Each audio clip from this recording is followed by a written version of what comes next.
Hi, everybody joining us. We see Wow. everybody joining. So we have the numbers coming in with the waiting room. Welcome, everyone. See the replays of our talks with Karen on our YouTube channel. And now we're going to hand it over to Karen, who is a wonderful author and Mahjong ambassador. Thank you so much. It is wonderful to see everybody. Oh, why am I not seeing that? Hold on. Okay. Sorry, I'm thrown off a little bit.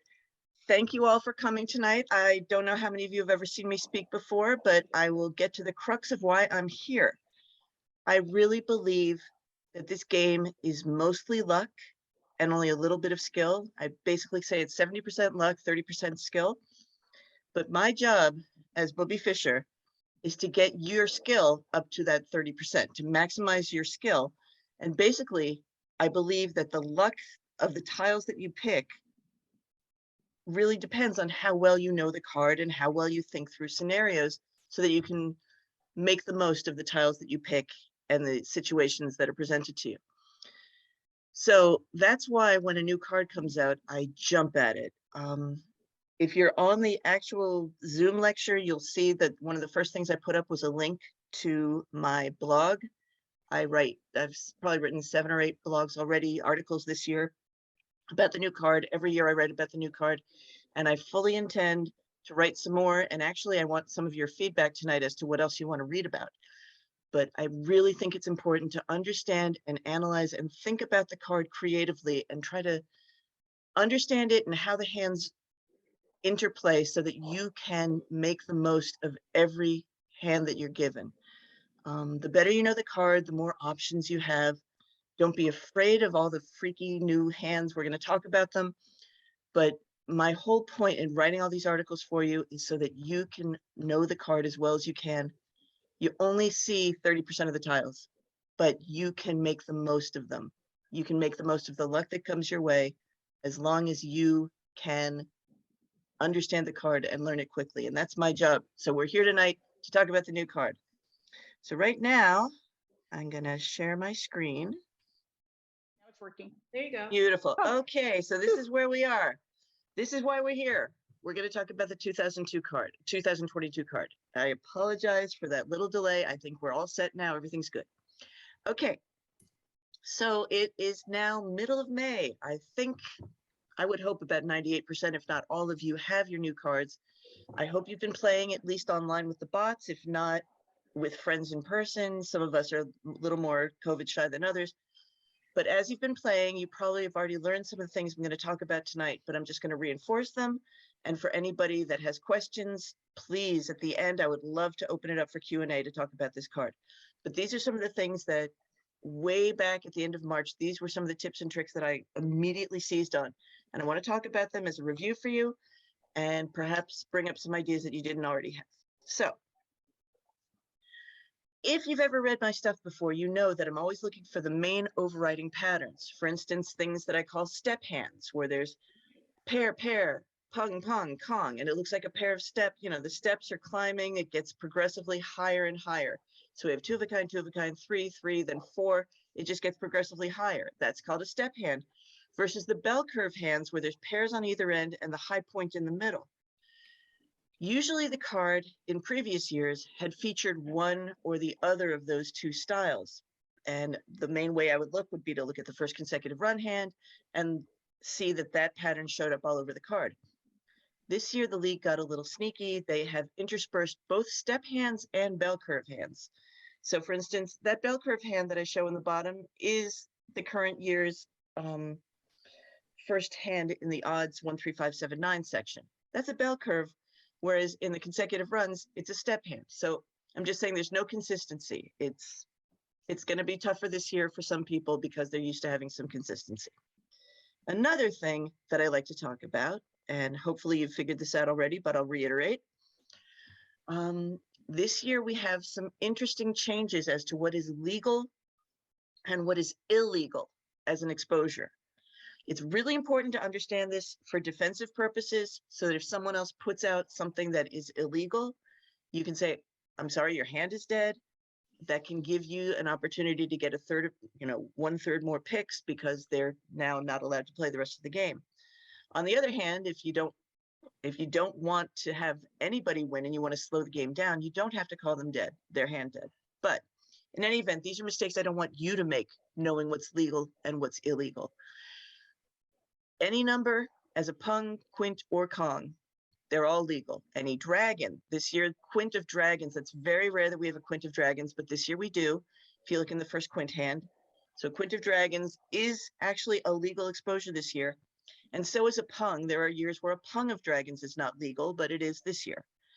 Likewise, we have both pungs and kongs of flowers that are legal this year. There have been years where they definitely didn't have legal pungs of flowers, but this is a year when we do. And the interesting thing this year is about the wins. There's no quint of wins. There's no legal exposed pung of wins. The only legal exposure of wins is a kong. And we'll get back to that in a minute, but just remember always, the only legal exposure of wins is a four of a kind, a kong. So keep that in your back of your mind. It's very important for remembering the hands this year.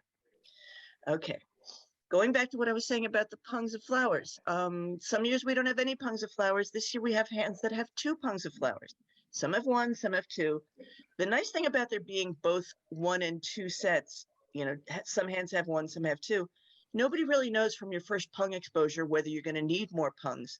So they may play defensively and not throw any more flowers. So that might make them break up their hand, not knowing what you need.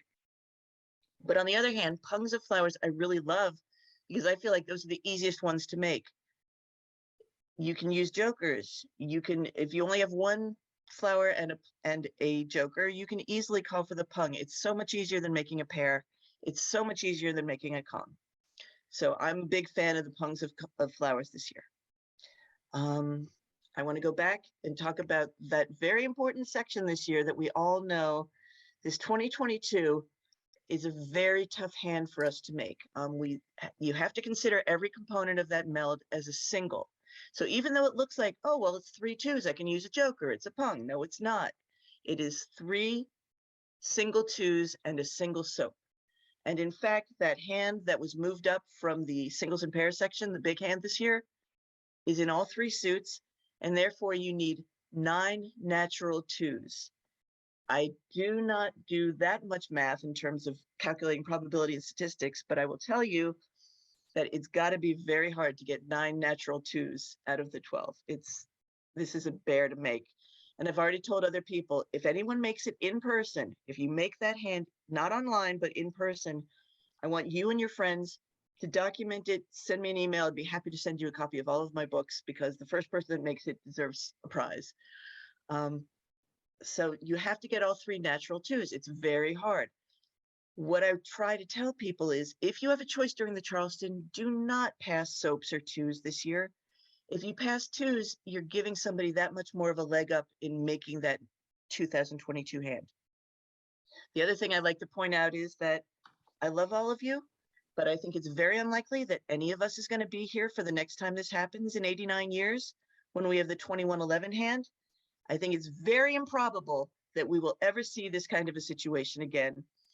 But if we do, sei gesund, I'll see you in 89 years. Okay, so a little bit more about the 2022 section.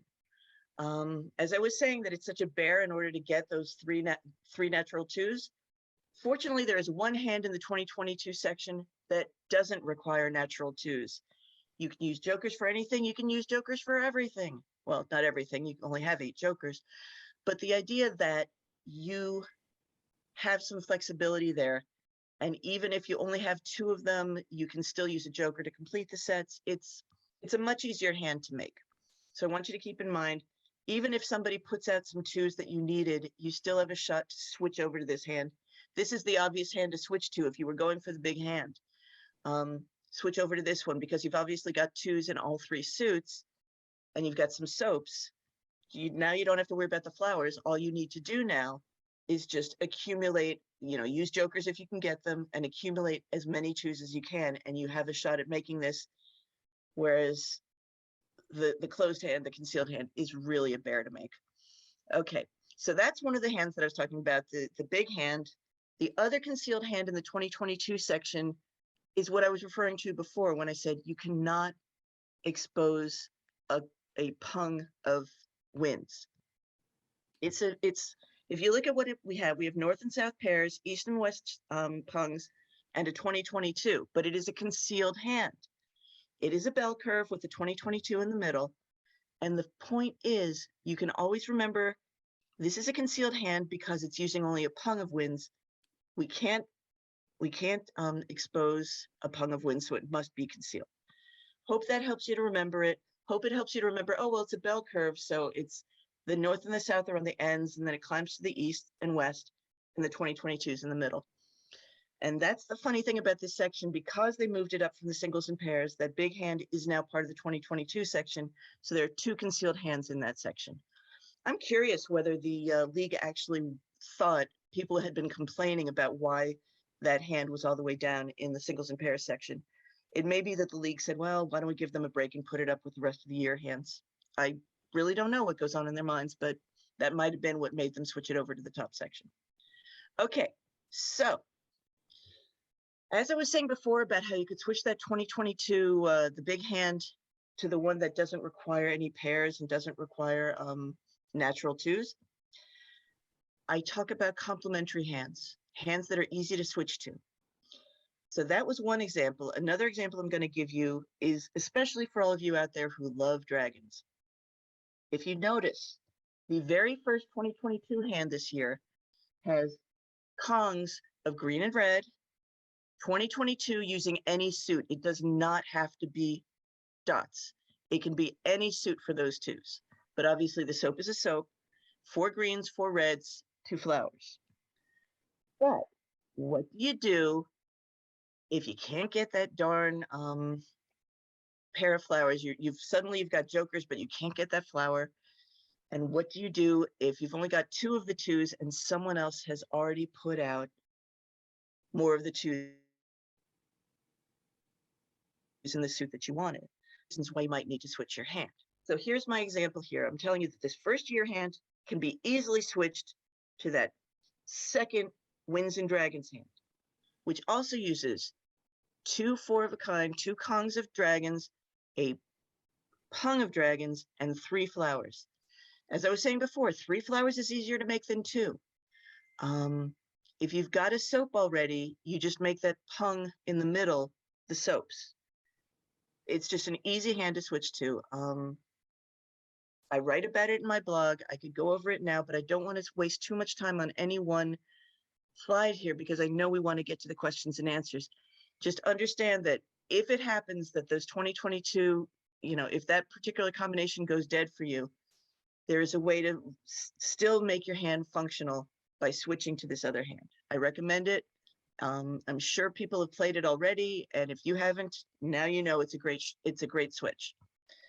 Okay, so summarizing real quick, what drives me crazy about this year's card? There's no overriding patterns. The Kongs and the Pongs vary all over the place. Sometimes it's 3-4-3-4, sometimes it's 3-3-4-4. And the wind section is different than what I'm used to. I'm used to seeing that norths and souths go with odds and norths and souths go with reds. Anyway, it's a different card than usual. So what do you do when it's harder to learn a card? You find new ways to learn the card. This is not the card that I'm used to teaching. This card has all sorts of different patterns I'm not used to. So I decided I had to get a little creative, go a little bit different than I usually do, looking for my usual patterns. So I decided to try to make sense of the new patterns on this card and create some mini concepts rather than an overriding pattern like I usually do. So the first thing that happened, we're talking, this was right after I got my second booster, so I was a little bit loopy. I was looking at the even section, going through, I go through the panels, left panel, middle panel, right panel, understanding every single hand on the card. Karen, just to interrupt just really quickly for Yes. 1 second. And I lost Wi-Fi for a second, so I don't know if you said it, but in the chat, we shared the screenshot from your blog of all your abbreviations. So if anybody clicks on that, That's all the abbreviations. So before you go over these, if you could just quickly tell everybody what you call them, and then that might help people when you get to the different sections. Oh, you mean like 13579, I call it odds? Yeah, exactly. Yeah. Okay. Okay. So 2022, I call the year hands. 2468, I call the evens hands because 2468 takes forever. Like numbers are like numbers. Quints are quints. Consecutive runs, sometimes I abbreviate it as CR. 13579, I call the odds section. Wins and dragons, I just call W. 369 is 369, and singles and pairs is SP. But that's not actually where I'm going with this, but that is helpful when you're reading my blog, that I literally go over every single hand in each section, and I discuss them using those abbreviations like odds and evens, or year, like Y3 is the third hand in the year section, or CR6 is the sixth hand in the consecutive run section. And sometimes I'll even talk about the variations, like there's the lower end of the number line and the upper end of the number line, or there's the one suited version versus the three suited version. So that's more in my blog than what I'm going to talk about today, but just the idea that there's a way that I sort of shorthand everything. It's a long story. I'll explain it if anybody wants another time, but there's a reason why I do the shorthands. I just got used to it, and so I put it in my blog too. But what I was going to get to was talking about, here I was, very first day, looking at this crazy card. I got to the sixth hand in the even section. And I said, oh my goodness, 2 pungs of flowers. That was the first time I saw it on the card because I was literally going down hand by hand. And I said, 2 pungs of flowers reminds me, so many flowers reminds me of like weddings and flowers in a bouquet or a corsage. And then I said, well, look at this. It's 2 pungs of flowers and then kongs of 2 numbers, totally different numbers. Well, 2 and 8, they're different ends of the number line, different suits. And the first thing that came to my mind was, that's like when you're a mother of the bride and the mother of the groom, they must wear different colors and they must wear different styles. Mm-hmm. They even told my mother when she went to look for a dress for my wedding, they even sent her away because they said, you have to find out what the mother of the groom is wearing. You can't be wearing the same color or the same pattern. So suddenly this whole thing floods over my mind and I get into this whole wedding frame of mind when looking at this card. Therefore, Bobby Fischer is cordially inviting you to learn the wedding hands. So welcome to the wedding hands. The first one is the one I was talking about with the mother of the bride and the mother of the groom. As you can see, they're wearing totally different colors, totally different styles. They're both lovely. They're going to have matching corsages, but they are totally separate. So the idea that she's wearing, you know, she's 2s in one suit. We do not know what the other woman is wearing. We don't know if she's in, if this one's in BAMs, we don't know if the other one's going to be in dots or in cracks. So there's still some variability to this. So it's not a done deal. When you see somebody, even with 3 exposures, you wouldn't know exactly what hand she was playing. If it was the flower, and the 2s, you would not know which 8s she needed. Or in fact, it might not be 8s that she needs at all. She might be going for a totally different hand, which we'll get to next. But anyway, that was the first thing that came to my mind when I saw that 2, 4, 6, 8 hand with the pungs of flowers. So then I go a little bit further down and there's the like numbers hand. Same idea, like numbers, but they're all in the same number, but different colors. And that reminded me again of my wedding. I made my poor, this is not my wedding, but in my wedding was a similar idea. I made the poor bridesmaids wear different colors of the same dress. It was called a rainbow wedding style. It was very big in the 80s and 90s. Some of you are way too young for that. Some of you maybe remember it. I don't know. But the idea that it's like numbers in 2 suits, same number, still with the pungs. So they've got the matching corsages, or now they've got the matching bouquets, but different colors of their like numbers. So I'm getting a little carried away with this wedding thing. I get over to the consecutive run section, and then again we have the 3 flowers twice over, but this time there's consecutive numbers, still 2 different colors, but the dresses are much more similar. They're closer together. So this one I said, okay, maybe they're mothers of the bride and groom, or a friendlier. I probably could have done something with the groom and the best man with boutonnieres, but I didn't go there. I just stuck with women and the flowers.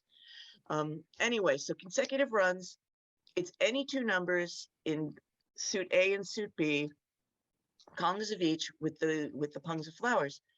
Now remember, if I had put out 2 pungs of flowers and 4 2 cracks, you would not know what the other kong was that I needed.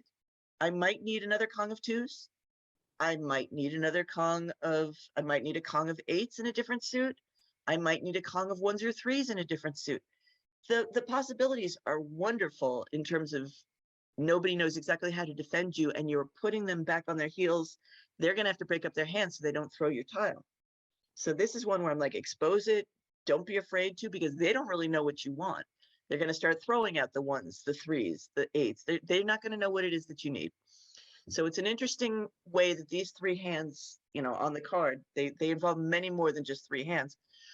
It's really interesting how they interrelate and how you could, if you needed to, even you could switch if you had to, from what you originally thought you were playing, because there's so many options. Okay, so obviously with a wedding, we know we've got the flowers, we've got these lovely dresses, but what's a wedding without dancing? So again, I'm still in this wedding mode. I go down to the last hand in the consecutive runs section, the concealed hand. 1, 2, 3, 1, 2, 3. And that to me is a waltz. 1, 2, 3, 1, 2, 3. This is an incredibly easy hand to make. The only problem is it's concealed. That's why I have it highlighted in red. But when you're collecting numbers, when you're collecting tiles on one end of the number line, you will find that they sort of collect, like you've got 6, 7, 8 in cracks and in dots. What you need to do, the trickiest part for this is finding the single. So if you have 3 consecutive numbers in 2 different suits and you've got your single, you just cross your fingers and hope, get enough jokers, and you can make this hand. As I said, it is concealed. You can't call for it until the very final exposure. The very final tile to make your mage, but it's actually an easier concealed hand to make than you think. So I recommend it highly. It's one of my favorite hands this year. So a wedding must have waltzes. There was a second hand I thought of, a second type of hand pattern that I thought was dancing, and my son, who is into musical theater and choreography and the whole 9 yards, he said, "No, Mom, that's not dancing. That's probably more like sports." So it's what I call the stutter step, and you have seen this before. You've seen the 1, 2, 1, 2, 3 pattern where it's pair, pung, kong. Sometimes it's in 3 suits. This year, it's certainly on the card in many different places. It's in the even section, both in 1 suit and 3 suits. It's in the odd section. It's an interesting hand. It's in the like number section. If you sort of flip it on its side and say that the dragons go before, so you could say pair of dragons, pung of 1 number, pair of dragons in the second suit, and a pung of that same number in that second suit, and then a kong of the 3rd suit of the like number. All I'm trying to say is get used to the stutter step idea. Know that, oh my gosh, there's 2 pairs in this, but they repeat themselves. It's an interesting pattern to remember. When you're trying to make the hand, just figure out where it is that the pairs are, because generally these are not concealed hands. So the only tricky part is the pair, and you can call for anything for any of the pungs or the kong. So I recommend those highly. So we've got the flowers, we've got the dresses, we've got the dancing. What's a wedding without food? So then I go to my sandwich hands. There's one hand we've never seen before and one hand we've seen plenty, or at least I haven't seen this hand before. In the odd section, number 4, I'm calling that my watercress sandwich because we've got 2 slices of bread at the 1s and 9s. They are kongs in the same suit. I'm calling them bread in the sandwich. And the filling of the sandwich is a very thin, fancy tea sandwich.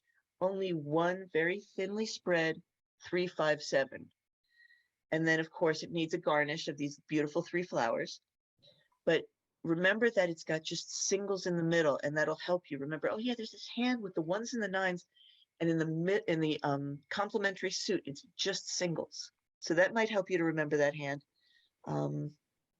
Likewise, the hand that we've seen many times before in the consecutive run section, Again, we've got the sandwich of the bread on either side, the 1s and the 3s, or 4s and 6s, 2s and 4s, whatever you want to say. It's 2 numbers apart with Kongs, and then in between them are pairs in all 3 suits. So it could be 7s and 9s with pairs of 8s. It could be 4s and 6s with pairs of 5s. The idea is you need the pair in each of the 3 suits, but the Kongs are the same suit. So I hope I've sort of given you this whole vision of the wedding hands. It just was this crazy, impulsive, creative thing for me to think, how can I try to remember these cards more creatively? These hands this year are all over the place. They're kind of weird. If you look at my blog, I talk about how some are supersizes of others, how some have sort of flipped on their heads. I've just felt like there's too many different things to go over this in a half an hour. So I just wanted to highlight some of the more visual ones for you. So as I was saying, familiarize yourself with all of these weird new patterns. And just in case it's overwhelming for you, always remember the old reliable hands. Remember the ones that are just pungs and kongs, where you can call for anything, where you can expose anything, you can use jokers for anything. Your hand cannot go dead because you can use jokers. Remember the junk hands. I love that first quint hand. It changes from year to year. This year with 5 dragons is kind of unique, and having only 4 norths or 4 winds, whichever you choose. But it's not that hard of a hand to make, especially if the first thing you put out is the 4 of the wind, because no one knows what you're doing. It could be any of the wind's hands. Likewise, the junk hand of 2 flowers and then consecutive numbers in kongs. It could be in 1 suit or 3. That's a great one if you don't know what else to play. If you've got some 6s in 1 suit, some 8s in the other, and maybe 1 or 2 7s, it's a great hand to play because it just falls into place. Like numbers are always worth collecting if you have no other ideas. And likewise, just consecutive runs in 1 suit. That speaks back to what I was saying about the 1 suited version of the junk hand. The other thing I always tell people that are trying to get better is make sure you have a backup hand. If you have a backup hand in mind and you know what the exposure is that's the same for both of them, like they both use kongs of 9s, which happens to be the most frequent exposure this year. If they both use kongs of 9s, go ahead and call for the first, when a 9 comes out, call and expose that 9, expose that kong so that you've already got it on the board. Even if you have to put out a joker, you have as good a chance as anyone else of getting that joker back. But if you don't expose it right away, when you need it, you're still gonna have to use a joker sooner or later anyway. So you might as well go for it. And you have a backup hand to switch to just in case your original hand doesn't come through. I'm Karen, always before you go to the next slide, for people Yes. unfamiliar with the term, can you just explain what you mean by junk hands? Oh, by junk hands, I mean, well, certainly you can see why I consider the quint hand a junk hand. It's a little bit of everything and not enough of anything. You might have 2 or 3 jokers, which is lovely, and you have a couple of wins, and you have a number, but you didn't have like consecutive numbers. You just had, for some reason, you have 3 8 dots or something, just out of the blue, a completely random number, 3 8 dots and 2 or 3 reds. And they don't really go together, but you can turn them into that quint hand because it's a bunch of junk that's tied together with enough jokers to make it make sense. It's just sort of a catch-all hand that uses a little bit of everything. That's why I call it a junk hand. So Karen, when you say familiar size with the patterns on the new card, do you suggest people read the card? Do you suggest they put the tiles out and try to make the hands? Like, what do you think's the best way? It depends. Everybody's a different learner. Some people like, those little images that I put out there. Excuse me, I need to take a sip. Some people like referring to those gimmicky little things that I mentioned, like, oh yeah, there's the things with the bridesmaids, right? It's 3 of a kind of flowers twice over, and then I can do like numbers in 2 different, it just, the image of the bridesmaids comes to their mind. That works for them. Other people need to see it on their rack. They say, well, there's 4 dots and there's 4 bams and a bunch of flowers. Works for them. The number one thing you always need to remember is that all the tiles always add up to 14. So it's either going to be pung kong, or it's going to be 4 kongs in a pair, or like that waltz hand that I was telling you about is kind of unique that it's not that unique, but still it's 4 pungs and 2 singles. No matter what, it has to add up to 14. It's just how you get there. And if that helps you, some people are more numeric minded. If that helps you to figure out backwards, how do I make this hand? I know it's got it's got 3 Kongs in it. Oh yeah, it needs a pair of flowers. You see what I'm saying? However it is that you learn, if you're a mathematical learner, if you're an auditory learner and you want to listen to my the podcast that I did with Fern, if listening to me helps, I don't know. Some people, like I said, looking at it visually or just playing it repetitively. I play against the bots just to get up to speed. I recommend that really highly. There's another thing I do. I teach something called Charleston Solitaire, where you put out 4 racks of 53 tiles. You know, one player's got 14, the others have 13, and you literally go through an entire Charleston for all 4 racks. And the point is that you are not vested in the success of any one. You want to maximize each of them. So you look at each rack for itself and you say, okay, this one doesn't need these 3. I'm getting rid of these evens. Not necessarily knowing that the one next to you that you're passing them to needs the evens. You just know that this rack doesn't need them. And you'll see each of those hands evolve. Each rack becomes better as you go through the exercise. And the more you do that, the more different hands you're getting familiar with as you're trying to figure out what to do. I think it's a really useful skill to just practice your Charleston skills with. It's a useful exercise. So anyway, I will probably write another Charleston Solitaire article. It sounds like I probably haven't written about it lately. So I'll write about that again as a way for people to get better at Charleston. And I think everybody understands what I mean by a backup hand though. Yes? Yeah, it's really important to be able to switch your hand. Sometimes you have to switch your hand. Sometimes you want to switch your hand. That's what I mean by luck favors the prepared mind. Sometimes when you think you're going for singles and pairs and you pick up a couple jokers, you could switch your hand to something great. You just didn't know that you were going to need to. So always keep in the back of your mind how hands on the card interrelate and know that you might have to switch it up. What would you do if you got 2 more flowers? What would you do if you got the dragons that match? Like you're in the 2, 4, 6, 8 section. There are some hands that use dragons, there's some that not. But what if you knew that you were going to in the even section and suddenly you picked up the dragons? You could switch your hand as long as you know the card well. Okay, and this is the final slide I'm going to give besides my links. You should only expect to win about 20% of the games if you're evenly matched. If you and your friends have been playing for a long time and you know each other's styles, there's going to be wild games. There's going to be days you don't win at all. But over time, you should win about 20% of the time. If you're not winning that much, you need to think about being a little more aggressive or analyzing the card a little better. Definitely read my articles if you're not winning often enough. And I always joke that if you're winning 50% or more, be a good sport, buy my book for your friends. Just a little commercial there. Another thing that I always say is if you can't win, don't lose.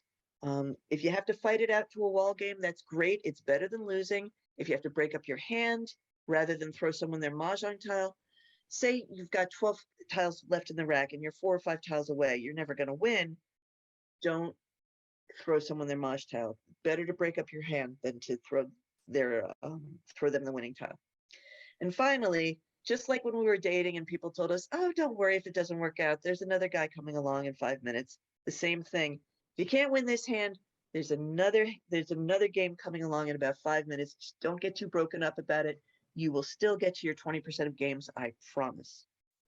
So again, here are links to my blog and to my email. I'm really good about getting back to people with email, usually within a couple hours, if not, 24 hours.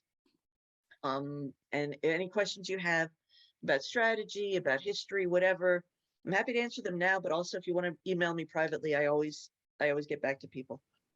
So I'm going to stop the share. That was great. So Karen, one thing that you did bring up before, and a lot of people have asked us about, could you explain your analogy for coffee and wine mahjong? Well, that's actually interesting that you bring that up in the context of me saying, if you can't win, don't lose. That's actually antithetical to the wine game. I really believe there's 2 kinds of players, or 2 kinds of Maj groups. Certainly you could play in 2 kinds of games, and that's fine.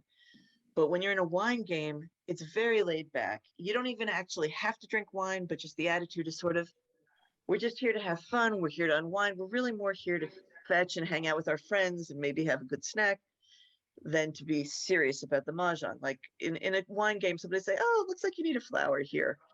Whereas in a coffee game, you're there to focus on the tiles. You know, of course, you can take a snack, you can take a break. When you're mushing, you can chat, but you're there to play. And I'm very much I'm very much a coffee player. That was interesting that I said that. A wine drinker, a coffee player. No, it could be.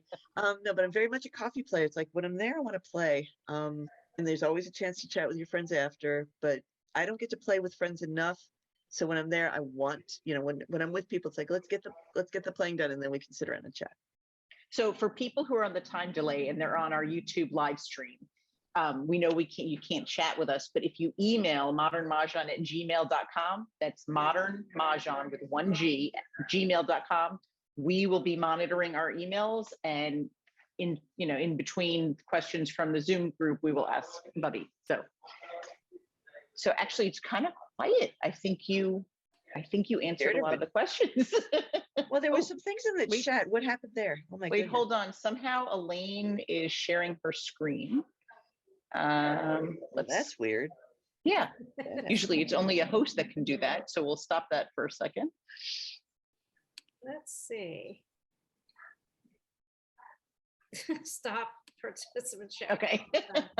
Yeah, last time we had people drawing on screens. No, so people asked for your email again, so we put it back up, and it's your pseudonym, BUBBEFISCHER@gmail.com. So I know it's in the chat if you're on Zoom, but I'm repeating it for those people that are watching us live on YouTube.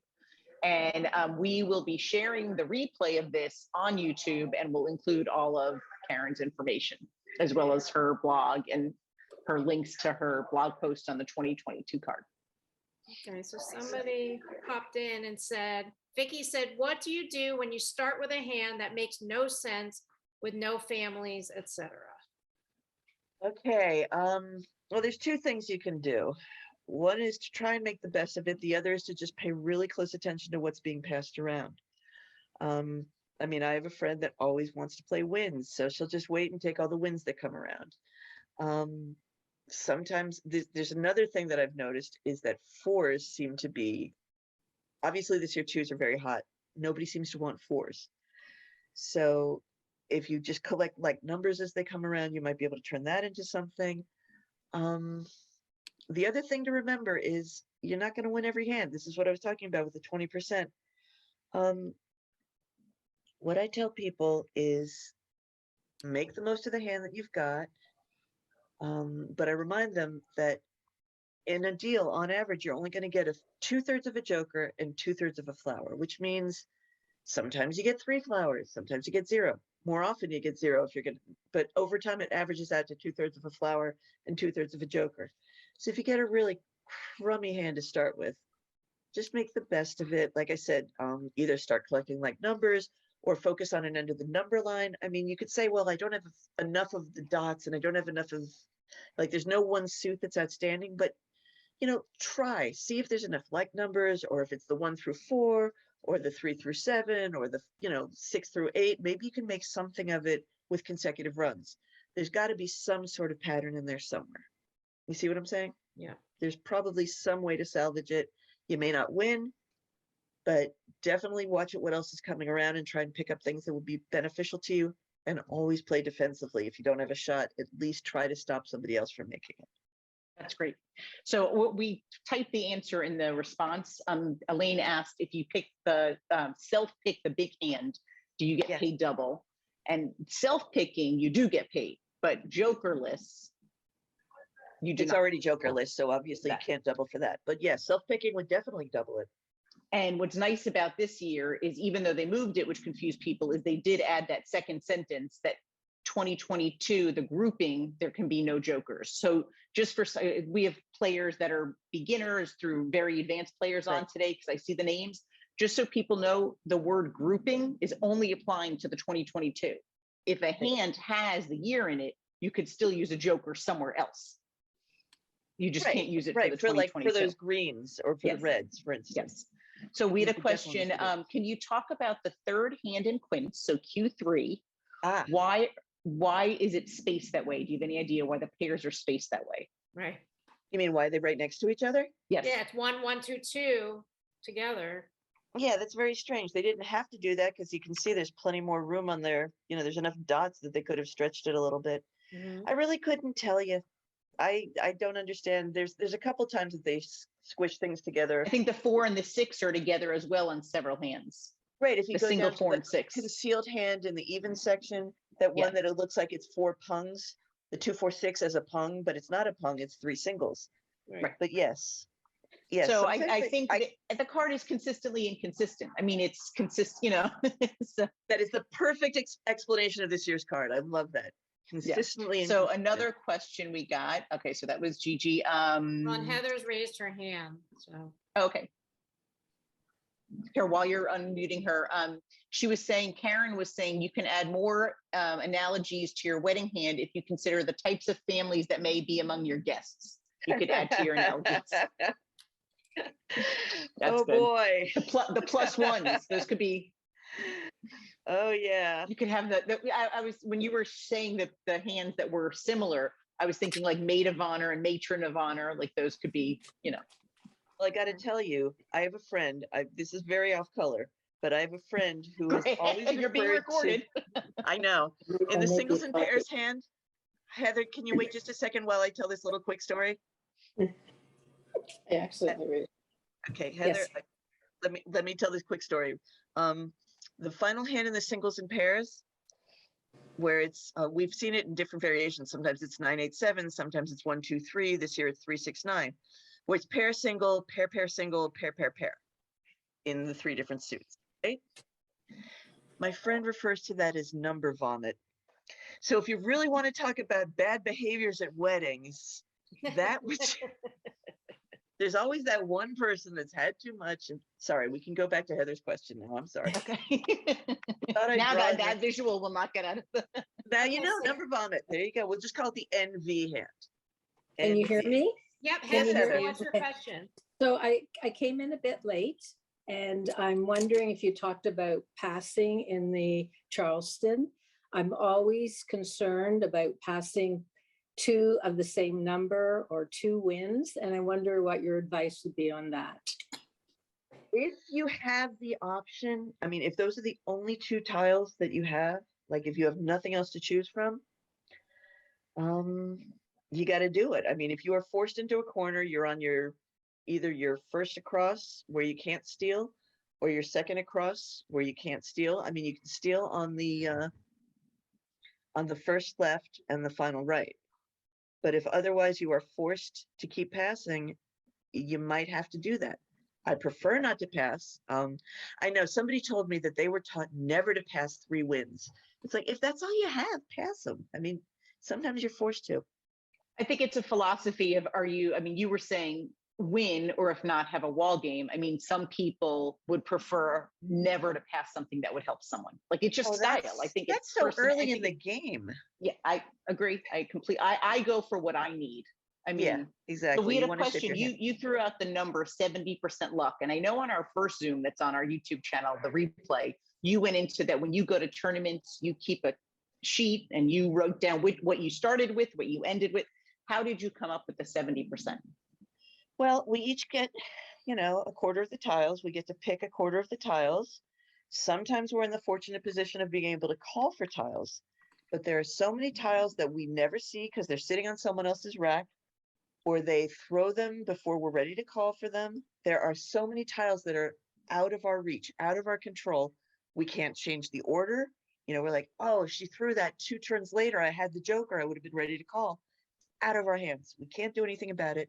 So much, I say 70% can't control. That's the luck part. But the 30% that we can control is how well we're prepared and how much. I'm really a nerd. I will think about this stuff in advance. How much you think about what you would switch to if you had that opportunity, so that if the opportunity comes, you know exactly what to do.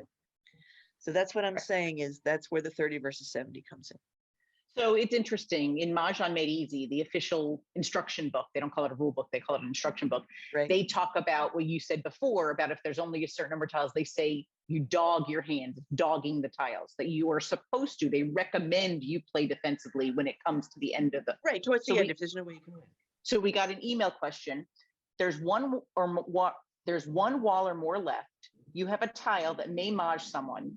Your hand is close to Mahjong, 1 or 2 away. Do you break your hand? So do you have a time frame that you start breaking your hand?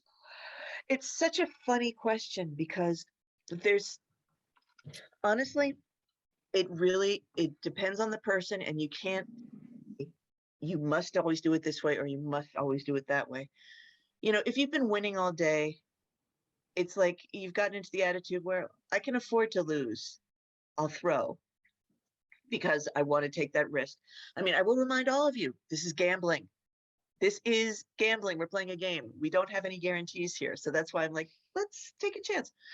So if you've been losing and same attitude, you're like, "Ah, this isn't the closest shot I've gotten. I might as well go for it." I'm very impulsive, so I can justify it either way. I've been winning all day, I want to go for it. I've been losing all day, I want to go for it. But other people would say, like you said, you want to be conservative, you want to at least get it to a wall game. It truly depends on the kind of mood you're having. It may be that you say, oh my God, Sarah's been losing all day and she's having such a rough time. You know, she's having trouble. Her mother-in-law is sick and all this. I'm going to throw the tile so she can win. You know, it totally depends on the circumstance. You see what I'm saying? Yeah. So you can't definitively say always break up your hand or never break up your hand. It depends on the I circumstance. just find when we're playing with very good players that there's a lot of wall games. 'Cause Oh, yeah. everyone's playing Everybody plays defensively, absolutely, because I was once at a tournament when I was just starting to get good, and I was so proud of myself that I was against somebody that ended up winning the tournament, but I fought her to a wall game because I knew what she was playing and I would not give it up. Well, don't you feel this year that it's much harder because that hand you mentioned, the 2 pungs of flowers and 4 And a twos. Kong, right? A Could go with Kong of two. anything, right? That could be 8. We did a post on Facebook Mahjong community. That could Right. be 8 different tiles that you need. Exactly. So I think it's going to be very interesting. Our group doesn't pay with a hot wall. I know for those of you that don't know what a hot wall is, but it's a house rule that you pay for the table usually. I mean, it's however you define it. Right. It's going to be really interesting because since there are 8 tiles that it could be, is it really a hot tile? Still you know, 3 there's- exposures. But at a tournament, if you have 3 exposures, that's going to be a penalty because you're throwing to 3 exposures. So right. that's going to be a You're right. interesting It's gonna come tournament up. hand. Yeah, that actually would be a very, I'm not a tournament player really, but that would be a very interesting hand to purposely expose to get people to minus points, you know, like, to play. That's you true know. too. Yeah. Yeah. You can put them on So- the defense, and in general, they would break up their hand rather than throw you the tile because they don't want to lose that many points. That's a So we very got good another point. email. It was, can you give an example of CR6 consecutive run 6 regarding the middle numbers? So I don't have my card right in front of me. Okay, but so consecutive- CR6 is the sandwich hand where I was saying it was the BLT. Right. You've got 5 cracks, a Kong of 5 cracks, and a Kong of 7 cracks. So you need pairs of 6s in all 3 suits to fill in between the 5s and the 7s. Does that make sense to whoever asked that?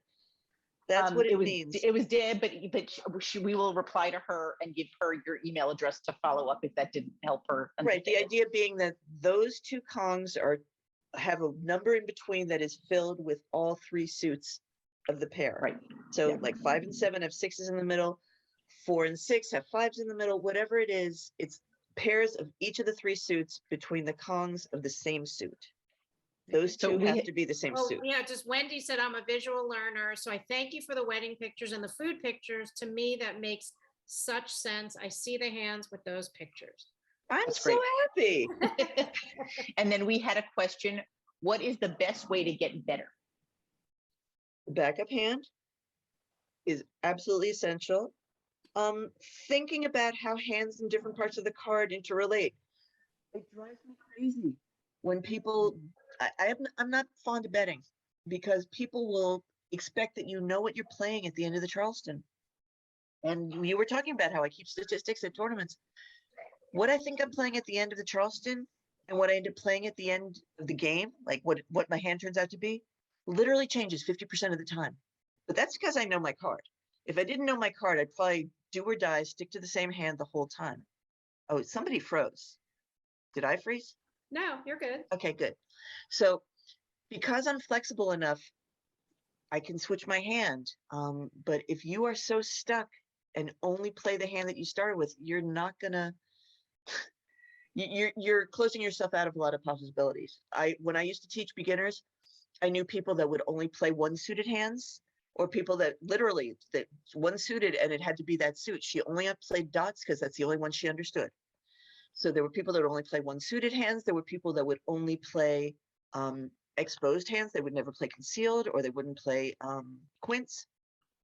The better you know the card, the more adventurous you are, and the more you understand how you can switch from one to the other, the better chance you have of winning because you've opened up so many possibilities. Right. This is an interesting question from Beth by email. Can you stop the Charleston before it starts? You mean when you very first get dealt? Officially, I think you have to go through Yeah.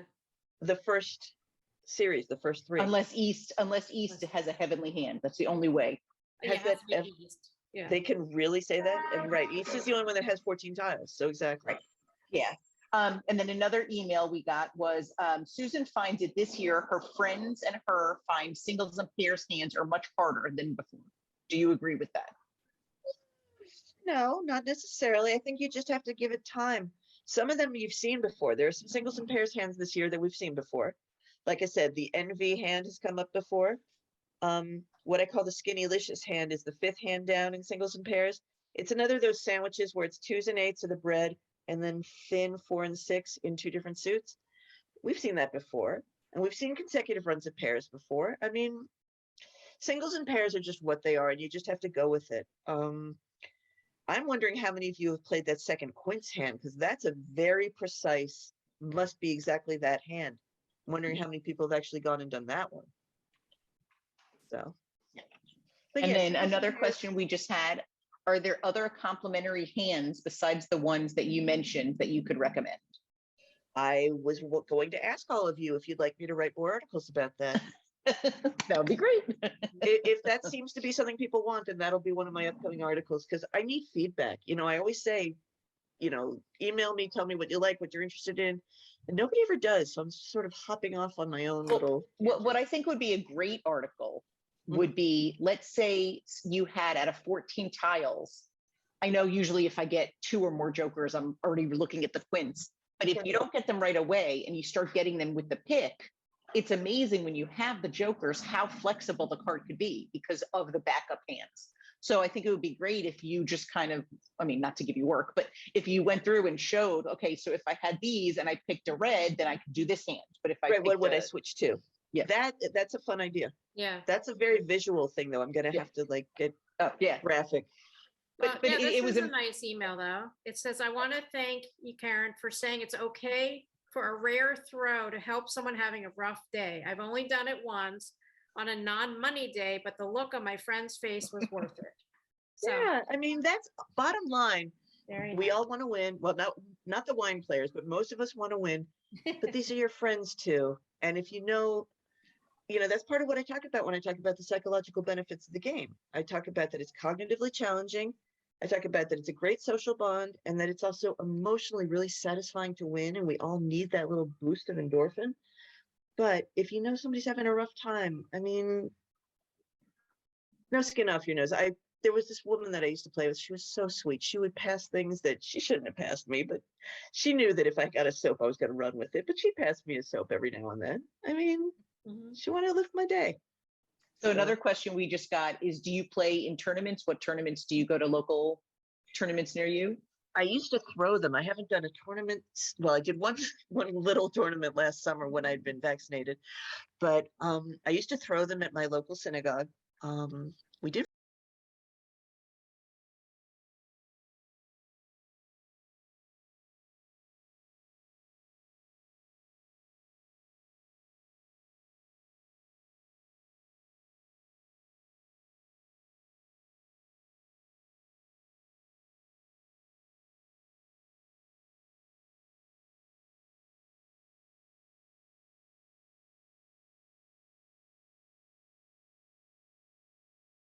Yeah. And now Gladys is Jennifer and Barbara took over the Piscataway ones, which was Joanne Bourne. And Right, Gladys Joanne was is, my first, Yeah.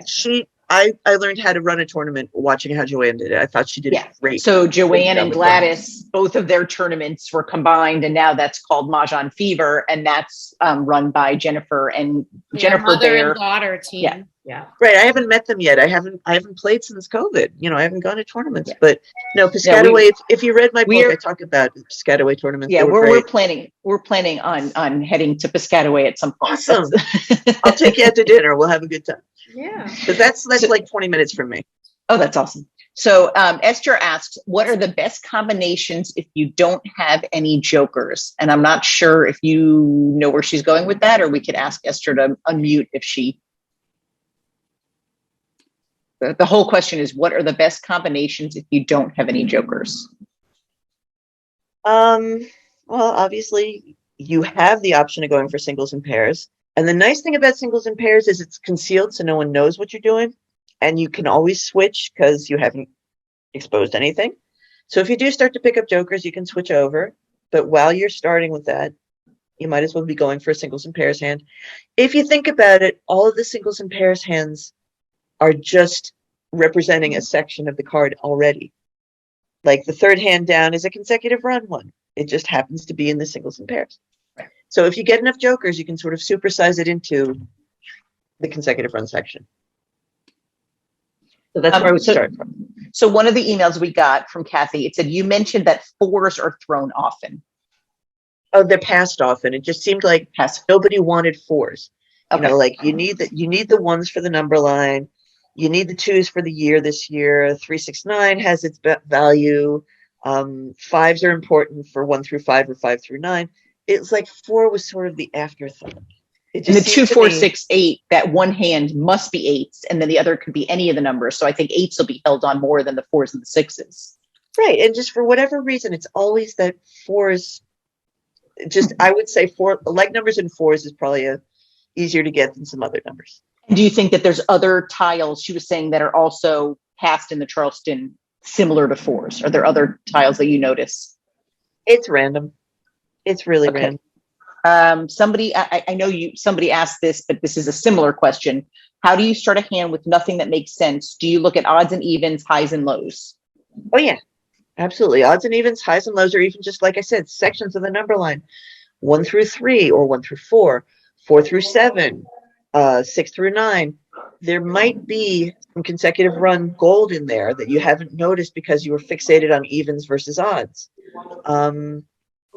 Might have a little bit of a patchwork. Like I said, that junk hand, you've got 5s in one suit, 6s in another, and 7s in the third, and you didn't even think about it, but right there, that's a hand. That is a junk hand. 5, 6, 7, consecutive run, 3 different. So even though it looks like junk, you can turn it into something. Esther, we asked you to unmute. I don't know if you see the little. But I just messaged her, so her question was answered, right? Okay. Yeah. So we're good. Thank you. I'm sorry because it wasn't allowing me to unmute. Okay. And but I just had a clarification because I asked the question, what do you do if you don't have jokers where there's certain combinations? And I thought the answer said something about using jokers, but I'm saying if you don't have jokers, is it okay to go for those that have pairs because you don't need jokers anyway? Or is it better to stay away from pairs because you're going to have to count on getting tiles that support 3 or more tiles? Just didn't know if you had a thought about that. Thank you so much. I don't preclude any hand. I mean, obviously, you're not going to make a quint if you don't have jokers. But other than that, I don't rule out anything. I mean, there are hands that have singles that you can still salvage even without jokers. It's just going to be harder to make them. And I know, Esther, you're saying you don't have any jokers, but pay attention to the other players' exposures. One of the biggest mistakes that even experienced players make is forgetting to look at what's out on the other players' racks. And they forget that they had the opportunity to exchange and redeem a joker. And that's like found money. If you have something that you don't need and or something that you thought you were going to collect, but you could trade it for a joker, you might take advantage of that opportunity and trade it in and get the joker. So always be alert to what the other players are exposing on their racks. I We love learned when from a you throw a friend- joker, you don't pick the tile in exchange, and people look at you, but you can't use that tile. You can't Right. use the joker. But Yeah, people yeah. keep me, and you're like, oh. I mean, we could have a whole discussion of etiquette, but I never say anything if someone misses it because they might be doing it on purpose. They Right, might not want exactly. to call attention. Right. But we learned from a friend, Teresa, for LBD usually stands for little black dress. So we look before discard, which of course we all make the mistake, but it's a good thing just to scan right It's before you throw the one- tile. It is truly one of the biggest mistakes. I mean, my weakest thing in my game is lack of poker face. I have no poker face. But there are players that, you know, even the best players sometimes forget to redeem the joker. It is the biggest mistake we all make. So one of the questions we had is one of the women were taught never to go for a hand that needs pairs if you don't have at least one of those. You don't know. You honestly, the Mahjong gods are tricky. You do not know that you could not pick those pairs in the next 2 turns. It could happen. So I don't preclude anything, but that's why you want to have your backup hand, is so that you're not forced to commit to a hand that's unattainable. You want to have something that's more flexible that you can switch to if you have to. And I forget if I read it this year or if it was it last year. Did you do a blog post on illegal hands, illegal exposures? Oh, Already? Yeah, that's what I was talking about Yeah, just that's now, what was I was saying, talking about, do yeah. not put out don't put out 3 wins or 5 wins. But Okay, just let Sandra any was of them- asking you are there any other illegal individual exposures? Not this year. The only one is the wins. And then did you do combinations? Like if you have, No, I didn't get to that level yet. Okay. Okay. Right after I started writing, you don't want to know. My personal life is just craziness. it's been a full moon this whole month so far already. Okay.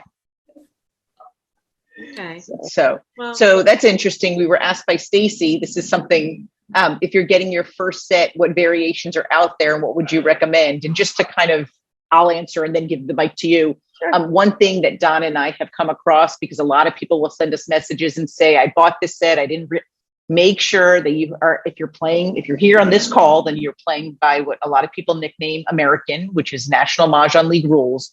Make sure you're buying a set that has at least 152 tiles. It has 8 jokers. If you are looking to buy something vintage or buy, online, just be very wary and realize that when you see these posts of people saying, look what I got for $10, and it's very expensive to find orphans and orphan tiles, or when you're completing a set.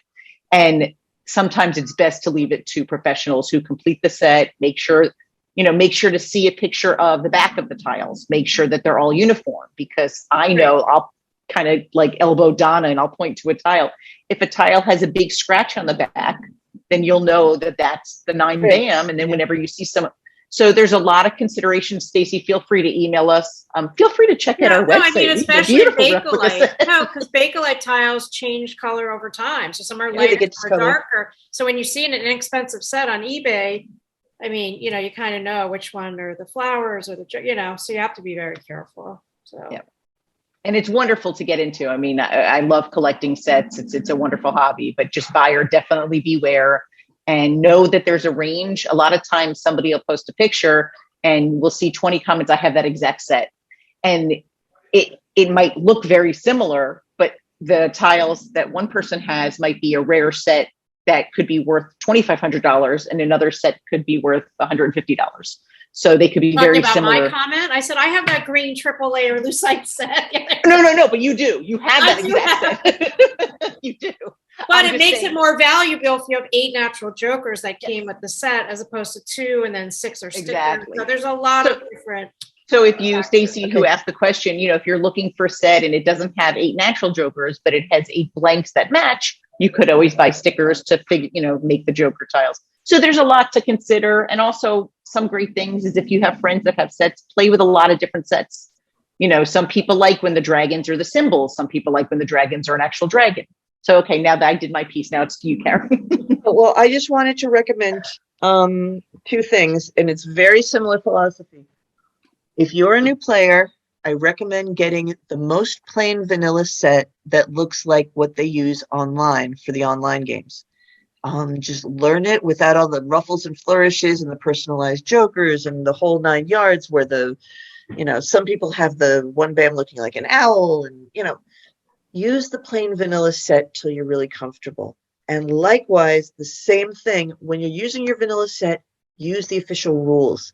Don't get all fancy with atomic and doubles and all of that. The main thing I want every new player to do is learn the right way to play on a normal set. You can get all crazy off on your tangent later. You can have booby tiles like I've got. But in the beginning, start with the very basic and go from there. Because otherwise, you'll get confused. We actually outlawed at our tournaments the green set you're talking about or a black set. We say it's got to be as basic as possible, and you must show all of your one bams. Well, an example of your one bam, all 3 of your dragons, and a flower and a joker.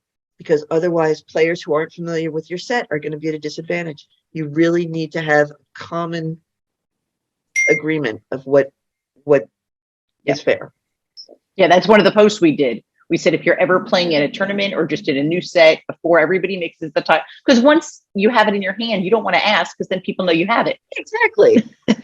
Exactly. Okay, so the That's last what I mean about poker face.